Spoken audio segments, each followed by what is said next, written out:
Puede ser una breve introducción de qué se trata. Bueno, los compuestos orgánicos están formados por carbono, hidrógeno y nitrógeno, que son bioelementos, ¿no? Y que son parte de nuestro cuerpo. Son, por así decirlo, compuestos orgánicos simples, ¿no? Que los podemos encontrar sea en alimentos, o también hay otros compuestos orgánicos artificiales que son creados por el hombre, ¿no? Como puede ser el plástico, los pesticidas o los petroquímicos. Ya, los hidrocarburos son compuestos únicamente formados por carbono e hidrógeno. Y, o sea, ¿dónde encontramos, no? Esto lo encontramos en los carbohidratos, en los polisacáridos, que son carbohidratos que tienen carbono, hidrógeno. Bueno, y es fundamental para nuestro cuerpo, ¿no? Ya que de ahí nos da energía para hacer deporte, estudiar, otras cosas. El hidrógeno lo podemos encontrar también que son en las grasas saturadas, como puede ser la grasa del chancho, que está saturada de hidrógeno en sus carbonos, y pueden ser como las grasas poliinsaturadas o grasas monoinsaturadas como el aceite de oliva y el aceite de canola. Bueno, las macromoléculas son biomoléculas como carbohidratos, pero ya son más complejas, proteínas, ácidos nucleicos. Esto nos va a aportar a nosotros, y ya para formar cosas más importantes, ¿no? Por ejemplo, la proteína, que es fundamental para nuestro cuerpo, para desarrollar músculo, neurotransmisores, y los carbohidratos para formar energía, ¿no? Del ATP para que se vaya a la mitocondria y haga en el ciclo de Krebs fosforilación oxidativa. Bueno, estos son fundamentales para el funcionamiento de todo nuestro cuerpo, desde el cerebro hasta nuestros órganos estén bien, funcionando bien, ¿no? Y bueno, podemos encontrar también que son otros compuestos orgánicos como los artificiales, que son creados por el hombre. Bueno, estos compuestos orgánicos artificiales son como el plástico, los pesticidas, las medicinas, ¿no? Las pastillas, los fertilizantes. Todos estos componentes químicos son creados por el hombre. Los alcanos. Los alcanos son los compuestos orgánicos más simples que existen, ya que son hidrocarburos alifáticos saturados, formados exclusivamente por carbono e hidrógeno, en los que los carbonos están unidos únicamente por medio de enlaces covalentes simples, y esta cadena puede ser abierta y posee una fórmula general que es CnH2n+2, que también puede formar uno más ciclos, ¿no? Y muchos de estos compuestos orgánicos comunes que utilizamos todos los días son alcanos. Por ejemplo, el gas de la cocina, el gas natural. Estos están formados por uno o más alcanos gaseosos. Y también el combustible para los carros está compuesto por mezclas complejas de alcanos líquidos, y entre los cuales los más importantes son los isómeros del octano. Y muchos de estos compuestos orgánicos comunes que utilizamos todos los días son alcanos. Y los tipos de alcanos, que dependiendo de la conectividad entre los átomos de carbono, pueden ser lineales, pueden ser ramificados, cíclicos, alcanos bicíclicos o policíclicos, y espiranos.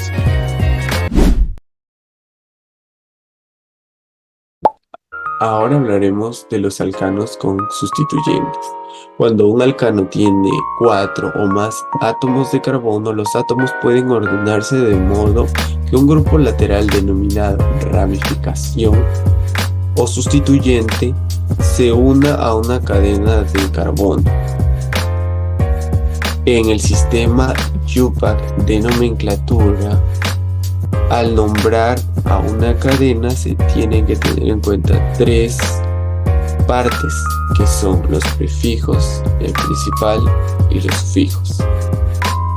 Para nombrar un alcano con sustituyente tenemos que tener ciertas reglas. Como primera regla, podemos ver que hay que determinar el número de carbonos de la cadena más larga, llamada cadena principal. De este alcano, observamos que en las figuras no siempre la cadena horizontal es la cadena más larga, como lo es en el 3-metiloctano, que todo es seguido, a comparación del 4-metilheptano. Como segunda regla tenemos que los sustituyentes se nombran cambiando la terminación ano del alcano del cual derivan por el hilo.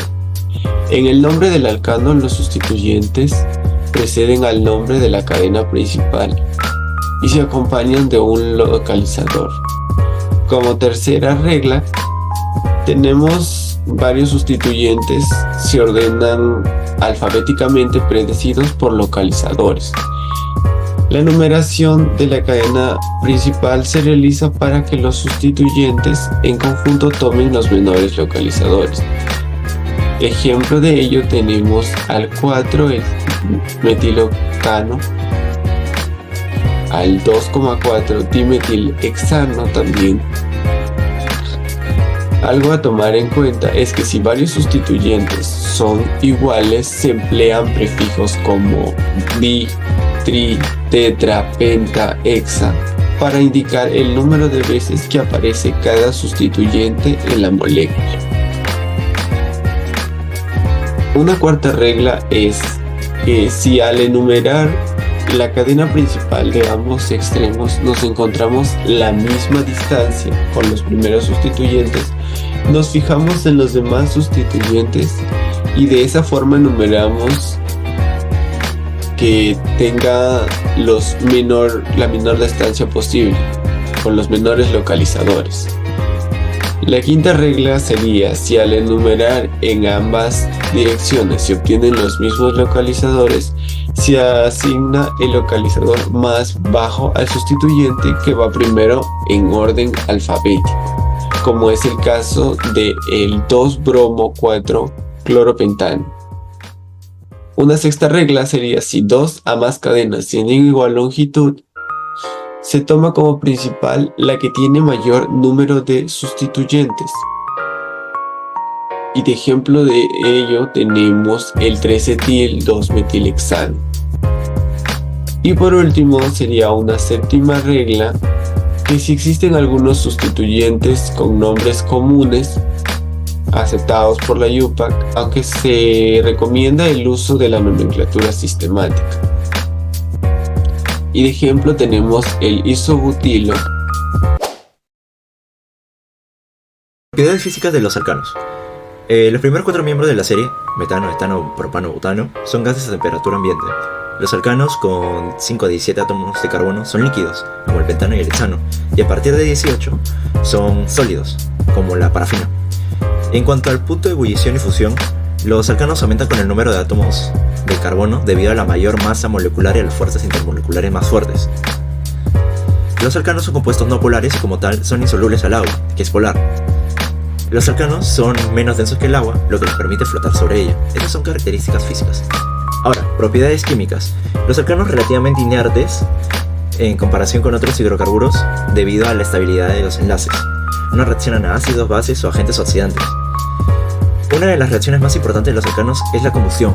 En presencia de oxígeno, los alcanos se oxidan completamente y en ausencia de ellos, o ausencia o que sea insuficiente, se produce una combustión incompleta, generando monóxido de carbono o carbono en forma de bollín. Los alcanos pueden reaccionar con halógenos, como el cloro o el bromo, mediante una sustitución radicalaria, donde uno o más átomos de hidrógeno son reemplazados por átomos de halógeno. El cracking es un proceso industrial en el cual las moléculas grandes de alcano se rompen en fragmentos más pequeños bajo la acción de calor catalizadores. Después, los alcanos lineales pueden ser convertidos en sus isómeros ramificados bajo ciertas condiciones, proceso que se conoce como la isomerización. Los alcanos son conocidos por su alta estabilidad debido a que la fortaleza en sus enlaces es alta. Esta característica los hace menos reactivos frente a muchos agentes químicos. También tenemos una alta gama de aplicaciones en Por ejemplo, en combustibles tenemos el gas natural, la gasolina y fuentes de energía para el hogar. En solventes tenemos líquidos como el hexano, que se emplean como solventes no polares en la industria química. Producción de polímeros. Es utilizado en la fabricación de plásticos como el polietileno, por ejemplo. Podemos ver que los grupos funcionales se presentan en productos que utilizamos a diario. Por ejemplo, los alcoholes los encontramos en desinfectantes, ya que el alcohol tiene propiedades antimicrobianas que son muy útiles para eliminar bacterias y virus. Los esteres están presentes en fragancias y sabores artificiales, son los responsables de los aromas dulces y frutales. Y las aminas, que se encuentran en muchos medicamentos que son cruciales para las sustancias activas, para que las sustancias activas interactúen correctamente con nuestro cuerpo. Estos ejemplos nos ayudan a conectar la teoría química con nuestras experiencias diarias. Los grupos funcionales, vamos a hablar de su definición y su importancia. Los grupos funcionales son conjuntos específicos de átomos dentro de las moléculas que determinan las propiedades químicas y físicas de esos compuestos. Estos grupos son fundamentales en química orgánica porque definen el comportamiento químico de las sustancias. En los grupos funcionales encontramos el grupo de hidrocarburos, que ahí están el alcano, que son enlaces simples entre carbono. Un ejemplo es el metano. Está también alqueno, que posee al menos un enlace doble de carbono. En la industria los grupos fundamentales son esenciales. Por ejemplo, los derivados de ácidos carboxílicos como los esteres son cruciales para la producción de fragancias y fármacos. En el área de la farmacología, los grupos aminas son vitales para la estructura de muchos medicamentos, ya que afectan directamente cómo las moléculas del fármaco interactúan con los receptores del cuerpo. Sin estos grupos funcionales no tendríamos acceso a muchos productos que son esenciales para la salud y el bienestar. Hoy en día la química busca más sostenibilidad, un área clave en la química verde, donde se busca modificar los grupos funcionales para hacer los procesos más eficientes y menos contaminantes. Un ejemplo es la creación de biocombustibles a partir de los alcoholes, o el desarrollo de plásticos biodegradables que usan reacciones químicas más limpias. Esto demuestra cómo los avances en los grupos funcionales están ayudando a crear un futuro más sostenible.